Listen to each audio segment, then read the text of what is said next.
നമുക്കിന്ന് അടിപൊളിയായിട്ട് ഒരു ക്രഞ്ചീസ് ഉണ്ടാക്കിയാലോ. അപ്പോൾ ഞാൻ അതിനായിട്ട് എടുത്തിരിക്കുന്നത് എൻ്റെ കയ്യിൽ കുറേ കട്ട് പീസസ് ഞാൻ എപ്പോഴും കളക്ട് ചെയ്ത് വെക്കാറുണ്ടായിരുന്നു ഡ്രസ്സുകളൊക്കെ തയ്ച്ച് ചെയ്യുമ്പോൾ. അപ്പോൾ അതിൽ നിന്നൊരു കട്ട് പീസാണ് എടുത്തിരിക്കുന്നത്. നല്ല സോഫ്റ്റായിട്ടൊരു ക്ലോത്താണ് കേട്ടോ. അപ്പം ഏകദേശം ഒരു 30 സെൻറ്റിമീറ്ററോളം ലെങ്ത്ത് വരുന്നുണ്ട്. കറക്റ്റ് അളവ് ഞാൻ നോക്കിയിട്ടില്ലായിരുന്നു. നമ്മുടെ ഒരു ഊഹം വെച്ച് നമ്മൾ വീട്ടിലുണ്ടാക്കുന്നതല്ലേ, അങ്ങനത്തെ ഒരു അളവ് വെച്ചിട്ടൊരു വിഡ്ത്ത് ഏകദേശം 8 സെൻറ്റിമീറ്ററോളം വരും. അപ്പോൾ അത് മറച്ചിട്ടിട്ട് അതിൻ്റെ നല്ല സൈഡ് ഉള്ളിലേക്ക് എന്നുള്ള രീതിയിൽ മറിച്ചിട്ടിട്ട് നമ്മൾ കൈ കൊണ്ടാണ് സ്റ്റിച്ച് ചെയ്യാൻ പോകുന്നത്. നമുക്ക് മെഷീൻ അവൈലബിൾ അല്ല, മെഷീനൊരു വാങ്ങിക്കണമെന്നൊരാഗ്രഹമുണ്ട്. അപ്പം നമുക്ക് ക്രഞ്ചീസിനൊക്കെ ചെറിയ സ്റ്റിച്ചിങ്ങേ വരുന്നുള്ളൂ. ഏറ്റവും നല്ലത് കൈ കൊണ്ട് സ്റ്റിച്ച് ചെയ്ത് ഈസി ആയിട്ട് ചെയ്യാവുന്നതേ ഉള്ളൂ. അപ്പോൾ ഞാനിവിടെ അതിനെ പറ്റിയൊരു ചെറിയ സൂചിയും പിന്നെ അതിൻ്റെ കളറിനോട് മാച്ചായിട്ട് ഒരു ഗ്രേ വൈറ്റിഷ് കളറ് ഒരു ത്രെഡുമാണ് എടുക്കുന്നത് കേട്ടോ. അപ്പോൾ നമുക്ക് സ്റ്റാർട്ട് ചെയ്താലോ. അപ്പോൾ ഇതിനായിട്ട് ഫസ്റ്റ് തന്നെ നമ്മൾ ചെയ്യേണ്ടത്, നമ്മളെടുത്ത ക്ലോത്ത് ഒരു 2ആയിട്ട് മടക്കുക. ലെങ്ത് ബേസിസിലാണ് നമ്മൾ ചെയ്യുന്നത്. അപ്പം 2ആയിട്ട് മടക്കി നല്ല വശം ഉള്ളിലേക്ക് എന്നുള്ള രീതിയിൽ മടക്കിയെടുക്കുക. അതിന് ശേഷം നമ്മുടെ ത്രെഡ് എടുത്തൊരു നോട്ടിട്ട് സൂചിയിൽ കോർത്തിട്ട് നമ്മൾ മടക്കിയിരിക്കുന്ന ക്ലോത്തില്ലേ അതിൻ്റെ കോർണർ പോർഷനിൽ കോർക്കുക. അതിന് ശേഷം സ്റ്റിച്ച് ചെയ്യുക. നമ്മൾ സാധാരണ നോർമലി സ്റ്റിച്ച് ചെയ്യുന്ന പോലെ നല്ല സ്ട്രെയിറ്റായിട്ട് ക്ലോത്ത് വെച്ചിട്ട് സ്റ്റിച്ച് ചെയ്ത് എടുക്കുക. അപ്പം നല്ലൊരു ഫിനിഷിങ്ങിൽ നമുക്കത് കിട്ടും കേട്ടോ. നമ്മൾ കറക്റ്റായിട്ട് പിടിച്ച് കറക്റ്റായിട്ടുള്ള രീതിയിൽ സ്റ്റിച്ച് ചെയ്തെടുക്കുകയാണെങ്കിൽ, ശരിക്കും പറഞ്ഞു കഴിഞ്ഞാൽ മെഷീൻമേൽ ചെയ്യുവാണെങ്കിൽ കുറച്ചുകൂടി സിമ്പിളായിട്ട് വേഗം 1 മിനിറ്റ് കൊണ്ട് കാര്യം കഴിയാവുന്നതേ ഉള്ളൂ. നമ്മളിങ്ങനെ ചെയ്യുമ്പോൾ കുറച്ച് ടൈം കൺസ്യൂമിങ് ആണ്. പക്ഷേ എന്താ പറയുക, നമുക്ക് ക്രഞ്ചീസൊക്കെ ചെയ്യാനായിട്ട് ശരിക്കും നമുക്ക് വീട്ടിൽ ഈസി ആയിട്ട് ചെയ്യാവുന്നതല്ലേ ഉള്ളൂ അല്ലേ. അപ്പം അതിന് ജസ്റ്റ് നമുക്ക് വേറെ മെക്കാനിക്കൽ എനർജീസ് വേറെ കാര്യങ്ങളൊന്നും നമുക്ക് സ്പെൻഡ് ചെയ്യേണ്ട ആവശ്യമില്ല. നമുക്ക് ഒരു ടൈം പാസ് എന്നുള്ള രീതിയിലാണ് ഇത് ചെയ്തെടുക്കാൻ പറ്റും. അതിൻ്റെ ആ ഒരു ഔട്ട്പുട്ട് കിട്ടുമ്പോൾ നമുക്ക് നല്ലൊരു സന്തോഷമാവും. അപ്പം ഈ ഒരു രീതിയിൽ അത് കംപ്ലീറ്റ് ചെയ്ത് ലെങ്ത്ത് ഫുള്ള് സ്റ്റിച്ച് ചെയ്ത് എടുക്കുക. നമ്മൾ ശരിക്കും എൻജോയ് ചെയ്തിട്ട് ഈ വർക്കൊക്കെ ചെയ്യുകയാണെങ്കിൽ നമുക്ക് നല്ലൊരു സാറ്റിസ്ഫാക്ഷനൊക്കെ കിട്ടും കേട്ടോ. ഞാൻ ശരിക്കും പറഞ്ഞാൽ വീട്ടിൽ ബോറടിച്ചിരുന്നപ്പോൾ എന്ത് ചെയ്യുമെന്ന് ആലോചിച്ച് ഇങ്ങനെ ഇരുന്നപ്പം ഒരു ഐഡിയ തോന്നി ചെയ്ത്. കുറേ നാളായിട്ടുള്ളൊരാഗ്രഹമായിരുന്നു സ്വന്തമായിട്ട് ഒരെണ്ണം ഉണ്ടാക്കിയാലോ. ഞാൻ എപ്പോഴും ഷോപ്പിൽ പോയി വാങ്ങിക്കാൻ ചെയ്യാറ്. അത്യാവശ്യം ഒരു ബുഷിനൊക്കെ ഒരു ക്രഞ്ചീസിനൊക്കെ അത്യാവശ്യം നല്ല വിലയൊക്കെ ആവാറുണ്ട്. അപ്പോൾ ഞാൻ ഇങ്ങനെ ആലോചിക്കും, നമുക്ക് ഇഷ്ടമാതിരി കട്ട് പീസസ് ഉണ്ടല്ലോ, അപ്പോൾ ഒരു തവണ ഒന്ന് ഉണ്ടാക്കി നോക്കിയാൽ എങ്ങനെയായിരിക്കും ഉണ്ടാവാന്ന്. അപ്പോൾ നമ്മൾ സ്വന്തമായിട്ട് ഉണ്ടാക്കിയിട്ട് അതിടുമ്പോൾ ഒരു പ്രത്യേക സുഖമല്ലേ. അങ്ങനെ ഒന്ന് ഉണ്ടാക്കി നോക്കുന്നതാണ് കേട്ടോ. അപ്പോൾ കൊച്ചുകുട്ടികളോ അങ്ങനെ ആരെങ്കിലുമൊക്കെ ഇത് ചെയ്യുന്നുണ്ടെങ്കിൽ കൈ കൊണ്ട് സ്റ്റിച്ച് ചെയ്യുന്നതാണ്. അപ്പോൾ കൈമ സൂചി കൊള്ളാണ്ടൊക്കെ ചെയ്യുക. പാരൻസിൻ്റെ അല്ലെങ്കിൽ മുതിർന്ന ആരെങ്കിലുമൊക്കെ ഹെൽപ്പോട് കൂടി സ്റ്റിച്ച് ചെയ്യാനായിട്ട് നോക്കുക കേട്ടോ. അല്ലെങ്കിൽ കൈമ സൂചി കൊണ്ടു കഴിഞ്ഞാൽ നല്ല വേദനയാണ്, പിന്നെ ഇഞ്ചക്ഷനൊക്കെ എടുക്കേണ്ടി വരും. അപ്പം അങ്ങനത്തെ പ്രശ്നങ്ങളൊന്നും ഇല്ലാണ്ട് കൊച്ചുകുട്ടികളൊക്കെ സൂക്ഷിക്കാം. ഓക്കെ, അപ്പം നമ്മുടെ ഏകദേശം സ്റ്റിച്ച് ചെയ്ത് കഴിയാറായി. ഇനിയിപ്പം അത് കംപ്ലീറ്റ് ആയി കഴിയുമ്പോൾ ലാസ്റ്റ് ആ ഒരു എഡ്ജ് പോർഷനിൽ നമ്മളൊരു നോട്ട് ഇട്ട് കൊടുക്കണം. അപ്പം ആ ഒരു നോട്ടും കൂടി ഇട്ട് കഴിഞ്ഞാൽ നമ്മളെന്ത് ചെയ്യുന്നതെന്ന് വെച്ചാൽ ഞാൻ കാണിച്ചു തരാം.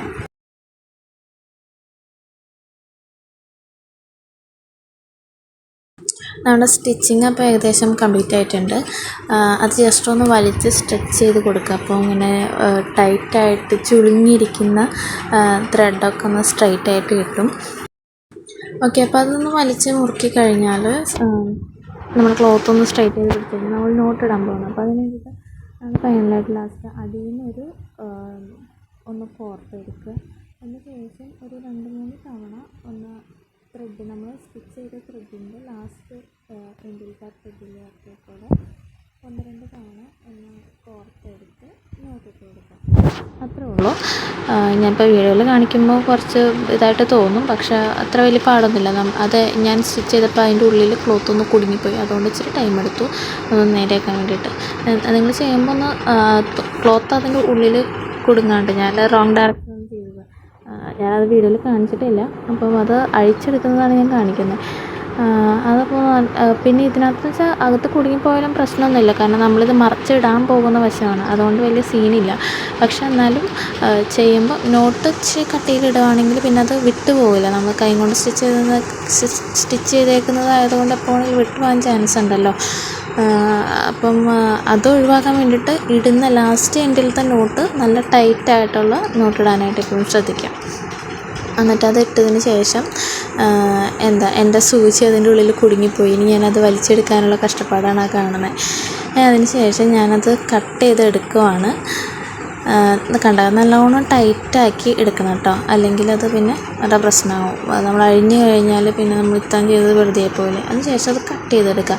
ഇനി നമ്മൾ എന്താ ചെയ്യേണ്ടതെന്ന് വെച്ചാൽ നമ്മുടെ വിഡ്ത്ത് പോർഷൻ ഇല്ലേ, അതെടുക്കാം. വിഡ്ത്ത് പോർഷൻ ഞാൻ കാണിച്ചു തരാം എങ്ങനെ എടുക്കുന്നതെന്ന്. വിഡ്ത്ത് പോർഷൻ എന്തിനാണ് എടുക്കുന്നതെന്ന് വെച്ചാൽ നമ്മൾ ചെയ്തിരിക്കുന്ന ഈ സ്റ്റിച്ച് നമ്മൾ മറിച്ചിടാൻ പോകണം. അത് നല്ല വശം പുറത്തേക്ക് ഇടാൻ പോകണം. നമ്മുടെ ബുഷ് എനിക്ക് ലാസ്റ്റിക് ത്രെഡ്സ് ഒന്നും കിട്ടിയില്ല. അപ്പോൾ എൻ്റെ ലാസ്റ്റിക്കായിട്ടൊരു പഴയ ബുഷ് ഇരിക്കുന്നുണ്ടായിരുന്നു. അപ്പോൾ അത് വെച്ചിട്ട് ചെയ്താലോ എന്നുള്ളൊരു ഐഡിയ ആണ്. എനിക്ക് എത്രത്തോളം സക്സസ് ആകുമെന്ന് എനിക്കറിയില്ല. ഞാനപ്പോൾ ആ ബുഷ് കട്ട് ചെയ്തിട്ട് ഇതിനകത്തോട്ട് കയറ്റാൻ പോകണം. അതിന് മുമ്പായിട്ട് നമുക്ക് എന്ത് ചെയ്യണം, ഈ സ്റ്റിച്ച് ചെയ്തിരിക്കുന്ന ഈ ഒരു പോർഷൻ നല്ല വശം പുറത്തേക്കാക്കി നമുക്ക് എടുക്കണം. അപ്പോൾ അതിൻ്റെ എൻ പോർഷനിൽ നമ്മളൊരു പിന്ന് വെച്ചിട്ട് ഒന്ന് പിൻ ചെയ്ത് കൊടുക്കുകയാണ്. എന്നിട്ട് ഈ സ്ക്രീനിൽ നിങ്ങൾ കാണിച്ചു തരുന്നത് പോലെ ഒന്ന് കോർത്ത് വലിച്ചെടുക്കുക.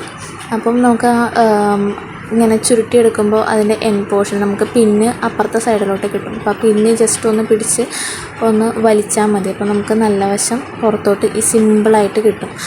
ഇതെല്ലാവരും ഒന്ന് ട്രൈ ചെയ്ത് നോക്കണം. സാധാരണ എല്ലാവരും ഇങ്ങനെ നൂല് കോർത്തിട്ടൊക്കെ ചെയ്യുന്നത് കണ്ടിട്ടുണ്ട്. പക്ഷേ അതിനേക്കാളൊക്കെ കുറച്ചുകൂടി ഈസിയാണ്. നമുക്ക് പിന്നും കൊണ്ട് ചെയ്യുമ്പോൾ നമുക്ക് പെട്ടെന്ന് അപ്പുറത്തെ പോർഷൻ ഓപ്പോസിറ്റ് സൈഡിലോട്ട് ക്യാച്ച് ചെയ്യാൻ പറ്റും. കണ്ടോ, ഇതുപോലെ നമുക്ക് സിമ്പിളായിട്ട് വലിച്ചെടുക്കാം. ഇനി ഇതിങ്ങനെ വലിച്ചെടുത്തതിന് ശേഷം എന്താ ചെയ്യേണ്ടതെന്ന് വെച്ചാൽ പറ്റുമെങ്കിൽ ഒന്ന് തേച്ചെടുക്കുകയാണെങ്കിൽ കുറച്ചുകൂടി ഭംഗി ഉണ്ടാവും. എനിക്ക് അതിനുള്ളൊരു സമയം കിട്ടിയില്ല, പെട്ടെന്ന് ചെയ്തതാണ്. പിന്നെ ക്ഷമയുണ്ടായില്ല, എങ്ങനെയായിരിക്കും ഇത് കാണാൻ ഉണ്ടാവുക എന്നുള്ളൊരു ക്ഷമയുണ്ടായില്ല. അതുകൊണ്ട് പിന്നെ ഞാൻ തേക്കാൻ നിന്നില്ല. അപ്പം ഈ ക്ലോത്ത് എന്ന് പറഞ്ഞാൽ അധികം തേച്ചില്ലായാലും കുഴപ്പമില്ല. നമ്മൾ ക്രഞ്ചീസ് കുറച്ച് ചുരുണ്ട് കിടക്കുന്നതാണല്ലോ. അപ്പം നിങ്ങൾ ചെയ്യുമ്പോൾ കുറച്ച് തേച്ചെടുക്കുകയാണെങ്കിൽ കുറച്ചുകൂടി ഭംഗി ഉണ്ടാവുമായിരിക്കാം. ഓക്കെ, അപ്പം ഇതിനകത്ത് ഇനി എന്താ ചെയ്യേണ്ടതെന്ന് വെച്ചാൽ നമ്മുടെ ഈ കാണുന്ന ബുഷില്ലേ, ഈ ബുഷ് എടുക്കുക. അല്ലെങ്കിൽ നിങ്ങൾക്ക് ലാസ്റ്റിക്കിൻ്റെ ത്രെഡ് കിട്ടുകയാണെങ്കിൽ അതിലെടുക്കുക. ഇതിപ്പോൾ ഞാനൊന്ന് കട്ട് ചെയ്യുന്നുണ്ട് കേട്ടോ. അത്യാവശ്യം ലാസ്റ്റിക് ഉള്ള മോഡലാണ്. ഇതിപ്പോൾ ഞാൻ എൻ്റെ സിസേഴ്സ് യൂസ് ചെയ്ത് ജസ്റ്റ് ഒരു സൈഡ് മാത്രം ഒന്ന് കട്ട് ചെയ്ത് കൊടുക്കുക. ഇതുപോലെ കട്ട് ചെയ്തെടുത്തിട്ട് നമ്മൾ എന്താ ചെയ്യുന്നതെന്ന് വെച്ചാൽ ഇതിൻ്റെ ഒരു എൻ പോർഷനിൽ നമ്മൾ വീണ്ടും പിന്ന് കുത്തി ഒന്ന് കോർത്തെടുക്കാൻ പോകണം നമ്മുടെ ഈ ക്രഞ്ചീസിൻ്റെ അകത്തോട്ട്. അതിന് മുമ്പായിട്ട് ജസ്റ്റ് ഒന്ന് വലിച്ചു കൊടുക്കുകയാണെങ്കിൽ നല്ലതായിരിക്കും. അപ്പോൾ കുറച്ച് ലെങ്തി ഇതായിട്ട് കിട്ടും. ഇത് ഇച്ചിരി കട്ടിയുള്ള ബുഷിൻ്റെ പീസായതുകൊണ്ട് നമുക്ക് പിന്നെ കോർത്തില്ലെങ്കിലും കുഴപ്പമൊന്നുമില്ല. ഇപ്പം നല്ല തിന്നായിട്ടുള്ളതൊക്കെ ആണെങ്കിൽ പിന്നെ കോർത്ത് കൊടുക്കുന്നതായിരിക്കും കുറച്ചുകൂടി നല്ലത്. അപ്പോൾ നമുക്ക് പെട്ടെന്ന് വിട്ടു പോവില്ല കയ്യിൽ നിന്ന്. ഇത് അത്യാവശ്യം കട്ടിയുള്ളതുകൊണ്ട് നമുക്ക് സിമ്പിളായിട്ട് കടത്തിയെടുക്കാമെന്ന് പറഞ്ഞു. പിന്നെ നമ്മുടെ ക്ലോത്ത് ആണെങ്കിൽ അങ്ങനത്തെ ഒരു മോഡലാണ്. അത്യാവശ്യം വിടുത്തൊക്കെ ഉള്ളതുകൊണ്ട് നമുക്ക് സിമ്പിളായിട്ട് കിട്ടും. നമുക്ക് ഇതുപോലെ ഇങ്ങനെ വന്നത് കിട്ടും കേട്ടോ. നമ്മുടെ ബുഷിൻ്റെ എൻ പോർഷൻ നമുക്ക് കിട്ടും. അത് കിട്ടിക്കഴിഞ്ഞിട്ട് നമ്മൾ എന്താ ഇതൊരു നോട്ടിട്ട് അത്യാവശ്യം നല്ല ടൈറ്റായിട്ട് ഒരു 2 നോട്ടിൽ ഒതുങ്ങുന്ന രീതിയിൽ നല്ല ടൈറ്റായിട്ട് ഈ കാണുന്ന പോലെ ഇട്ട് കൊടുക്കുക. ഇത് ഇച്ചിരി ലെങ്ത്ത് കുറഞ്ഞു പോയെന്ന് എനിക്കൊരു ഡൗട്ടുണ്ട്, ചെറിയ ബുഷ് ആയതുകൊണ്ട്. ഒരു ഇച്ചിരി ലെങ്ത്തിലുള്ള ബുഷ് കിട്ടാൻ എനിക്ക് പക്ഷേ കുഴപ്പമില്ല, ഇതെനിക്ക് അഡ്ജസ്റ്റ് ചെയ്യാവുന്നതുള്ളൂ. പക്ഷെ എന്നാലും നമ്മൾ ചെയ്യുമ്പോൾ ഇനി നെക്സ്റ്റ് ടൈമൊക്കെ ചെയ്യുമ്പോഴായാലും കുറച്ചുകൂടി വലിയ ബുഷോ ലെങ്ത്തുള്ള ബുഷോ അല്ലെങ്കിൽ വിഡ്ത്തുള്ള ബുഷൊക്കെ എടുക്കുകയാണെങ്കിൽ കുറച്ചുകൂടി ഭംഗി ഉണ്ടാവും.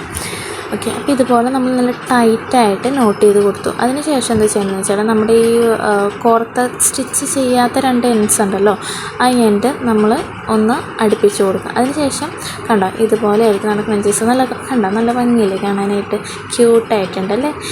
കുഞ്ഞു കുട്ടികൾക്കൊക്കെ കെട്ടിക്കൊടുക്കാനായിട്ട് നല്ല ഭംഗിയുണ്ടാവും. നമ്മുടെ സ്റ്റിച്ചൊന്നും അത്ര മോശമൊന്നും ആയിട്ടില്ല കേട്ടോ. കൈ കൊണ്ട് ചെയ്താണെങ്കിൽ അത്യാവശ്യം നല്ല ഭംഗിയിലൊക്കെ കിട്ടിയിട്ടുണ്ട്.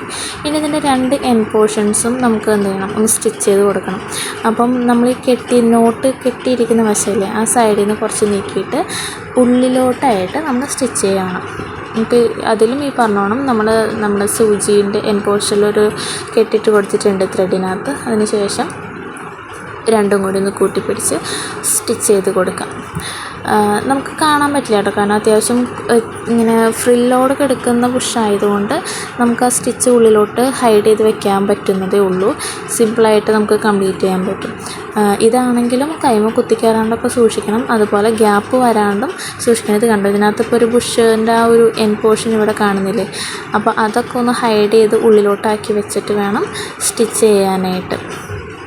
അപ്പോൾ നമ്മുടെ ബുഷിന് കുറച്ച് ഭംഗി ഉണ്ടാവും. പിന്നെ അതുപോലെ സ്ട്രെച്ച് ചെയ്യുമ്പോഴേക്കാണ് ഇതിനെ കുറച്ച് നല്ല രസമായിട്ട് കിടക്കുക കേട്ടോ.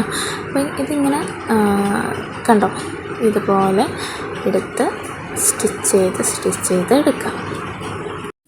ഇതുപോലെ സ്റ്റിച്ച് ചെയ്തെടുക്കുക. നമ്മൾ നേരത്തെ ചെയ്തതുപോലെ ഉള്ളിൽ നമ്മൾ സ്റ്റിച്ച് ചെയ്തപ്പോൾ ഇച്ചിരി കട്ടിയിൽ സ്റ്റിച്ച് ഇട്ടായിരുന്നു. അതുപോലെ ഇവിടെ പുറത്ത് ചെയ്യുമ്പോൾ അധികം കട്ടിയിൽ ചെയ്യേണ്ട, കാരണം നമ്മളിത് നല്ല വശത്താണ് ചെയ്യുന്നത്. അതുപോലെ തന്നെ അത്യാവശ്യം ഹൈഡ് ചെയ്തിട്ട് സ്റ്റിച്ച് ചെയ്യാനായിട്ട് ശ്രമിക്കുക. അപ്പോൾ നമുക്ക് അത് വിസിബിളായിട്ട് വരില്ല. അപ്പോൾ നമ്മൾ സ്റ്റിച്ച് ചെയ്ത് കഴിഞ്ഞിട്ടുണ്ട്. ഇനി എന്താ ചെയ്യേണ്ടതെന്ന് വെച്ചാൽ ഇതിനകത്ത് നമ്മൾ സ്റ്റിച്ചിങ് കാണുന്ന ഏരിയ ഒന്ന് വലിച്ചെടുക്കുക, അതായത് ഇന്നർ സർക്കിളിലോട്ട് വലിച്ചെടുക്കുക. അപ്പോൾ നമുക്ക് നല്ല അടിപൊളിയായിട്ട് നമ്മുടെ ക്രഞ്ചീസ് റെഡി ആയിട്ട് കിട്ടും. നല്ല ഭംഗിയായിട്ട്, നല്ല ക്യൂട്ട് ക്രഞ്ചി അല്ലേ, നമ്മൾ ഇട്ട് കഴിയുമ്പോഴേ നല്ല അടിപൊളിയായിരിക്കും. അപ്പോൾ thank you guys for your support. അപ്പോൾ എല്ലാവരും അതൊന്ന് ട്രൈ ചെയ്ത് നോക്കുക, കമൻറ്റ് ചെയ്യുക, നിങ്ങളുടെ അഭിപ്രായങ്ങൾ ലൈക്ക് ചെയ്ത് സപ്പോർട്ട് ചെയ്യുക. Thank you.